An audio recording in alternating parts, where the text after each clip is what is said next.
Okay guys, this is the new L1A1 from SLR from ARES. We've done a little quick review earlier on. I'm just going to a bit more in depth now. I've always liked these. I've got three myself, and as you can see, very expensive suet sight on top with the original top cover on mine.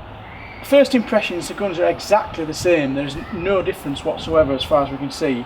A customer did come in this morning who used to be in the army and was old enough to use them, and did point out straight away that he looked a bit short.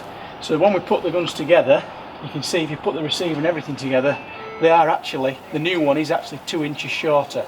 So the original ARES production is the correct length at 45 inches, and this one is at 43 inches, so they are just slightly different, but other than that, totally identical.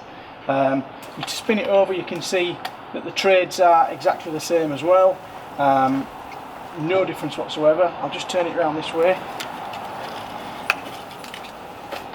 The fire selector on these is semi-automatic. To put them onto full auto, ARES will be selling the replacement fire selector, which basically has got this tab on here, and so it will actually go all the way around to full auto. But this one is going to be released at 395 FPS and in semi-automatic only. It will come with a 120 round mid cap, and if you've got any old ARES SLR mid caps, they will fit. They're exactly the same. They are not cross compatible with the King arms, so you can't use those.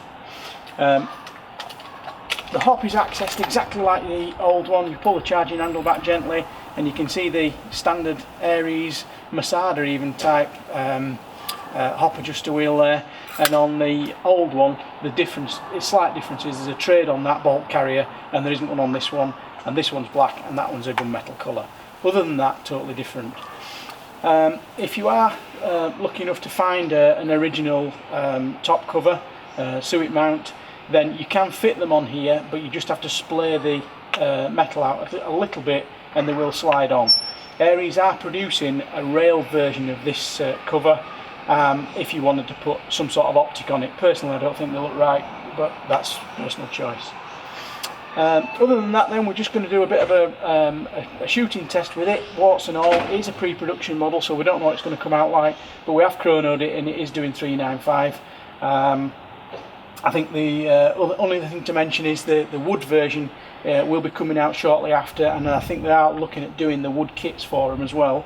The difference there is the battery will be accessed, is like this one on the polymer model, but on the wooden one, the hole for the cleaning kit on the original, it will be the access for the battery, so you will only be able to put or quickly and easily put a stick battery of a LiPo or a 9.6 NIM should fit in easily. Other than that, we're going to do another review on a little modification I've done to all mine, which is basically to stop anybody messing about with it. If you hand one of these to someone, they'll try and pull all the catches and move everything. The first thing that people normally do is just try and move the takedown catch. If you do that, then it can separate the receiver at the back. If you do then try and actually pivot the receiver, you can snap the hop unit and the nozzle off, and I've seen that on one a long time ago. So what you can do is, there's a slight modification you can make inside here which locks this nice and solid. If you look at that, there's a little bit of movement in there, and on mine there's nothing at all. So we'll show you that in a video in the coming weeks. So that's about it. This is the ARES L1A1 new release. Looks exactly the same. Inside may be slightly different, but from what I've seen, it does look very similar. The components could be better quality, but to be fair, the original ones are quite good anyway.